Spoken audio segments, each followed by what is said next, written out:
আসসালামু আলাইকুম সাসিফ। ওয়ালাইকুম আসসালাম। তুমি এই বাড়িতে আসছো কেন? আরিফার পড়াইতে আসছি। আরিফা চলো পড়তে বসি। তুমি এই বাড়িতে আসছো, তোমার লজ্জা করে না? কি হয়েছে? ভাজা মাছটা উল্টায় খাইতে জানো না? তোমার জন্য আমাকে 2 লক্ষ টাকা লস হয়েছে। কোন মুখ নিয়ে আসছো? মুস্তাফাপুর কি দোষ? তোমার চাচা তোমারে সাক্ষী দিতে নিষেধ করছিল, তারপরেও তুমি মানো নাই। তোমার আর আরিফারে পড়াইতে আসার দরকার নাই, তোমার আব্বারও পড়াইতে আসার দরকার নাই। আমি আর পড়াইতে আসবো না। আপনাকে তো আমার উপর রাগ আছে, খুব আছে।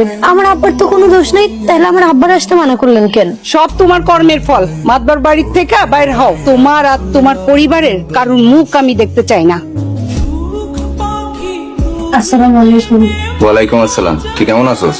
ভালো না ভাইয়া। তুই এত তাড়াতাড়ি চলে আসলি যে? ইতিহাস আরিফারে পড়াইতে যাস না? গেছিলাম একবার, ওই বাড়িতে আমার আর কোনো জায়গা নেই। আরিফারে পড়াইতে যাইতে না করে দিচ্ছে। অভাবে সংসার, আপনারে কইছিলাম মাতবরের কথাটা মাইনা নেন। আপনি তো আমার কথাটা শুনলেন না, রোকেনের আব্বা। এখন সংসারটা কেমনে চলবো? আল্লাহ ভরসা, আল্লাহ একটা না একটা ব্যবস্থা করবে। এই কয়েকদিনে অনেক কিছু হয়ে গেছে। নুসরাত যখন দাখিল পাশ করে তখনই কইছিলাম পরে বিয়া দিয়া দেন। এখন আর এসব কথা বলে লাভ আছে? আমার দোষ একটাই, আমি মিথ্যার সাথে আপোষ করতে পারি না। সত্যরে মিথ্যা আর মিথ্যারে সত্য স্বীকার করতে পারি না। আমি মাতবার চাচার লগে কথা কম, উনি অনেক ভালো মানুষ। সাক্ষী দিতে চাবি না? আসসালামু আলাইকুম। ওয়ালাইকুম আসসালাম। বিচারের 23 মাইরা দিছি, বিচার হইব না। শুনছো নিশ্চয়? জি শুনছি, একটু আগে শিপন ভাই আব্বারে ফোন দিয়ে কইছে। কইছিলাম না বেশি বাড়াবাড়ি কইরা না। কি লাভ হলো বেশি বাড়াবাড়ি কইরা? আমার কলেজের দেরি হয়ে যাইতেছে, পথ ছাড়েন। এই আব্বাস আর আগের আব্বাস নাই। তুমি আমার সামনে এসে খাড়াইলে কেমন জানি হইয়া যায়। যদি আগের আব্বাসের সামনে এসে খাড়াইতে না। এত সোজা না মিস্টার আব্বাস। উপর একজন আছেন, মহান শক্তিমান আল্লাহ, তিনি সব দেখতেছেন। বেশি অহংকার করেন না। নসরাত, কাজটা তুমি ঠিক করো নাই, এর ফল তুমি পাইবা। কঠিন শাস্তি তুমি পাইবা। আল্লাহ হেফাজত করবেন, আল্লাহ উত্তম হেফাজতকারী। শুধু আল্লাহর কাছে সাহায্য প্রার্থনা করি। তেজ কমে নাই দেখতেছি, আমার কাছে তেজ কমানোর ঔষধ আছে।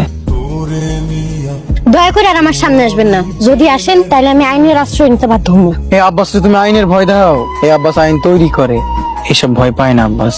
জীবনে যত পাপ করছেন তার জন্য আল্লাহর কাছে মাপ চান। আর পাপের বোঝা বাড়ায়েন না। আল্লাহ জ্ঞান বুঝদান করুক। আসসালামু আলাইকুম। আসসালামু আলাইকুম। ওয়ালাইকুম আসসালাম।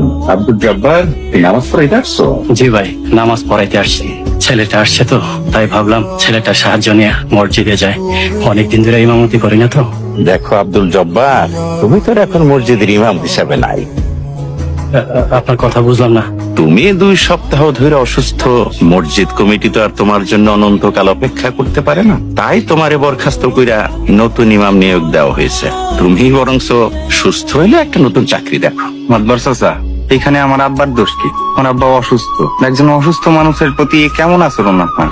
তার জন্য তোমার কাছে আমি জবাব দিতে করতে বাধ্য না। আমি বুঝছি কোন রাগে কেন আমারে বরখাস্ত করছেন। মাদবর সাহেব, আপনি তো 5 ওয়াক্ত নামাজ পড়েন। আপনি বিবেক বুদ্ধি সম্পন্ন মানুষ। প্রতিহিংসার বশবর্তী হইয়া আপনি এমন সিদ্ধান্ত নিতে পারবেন?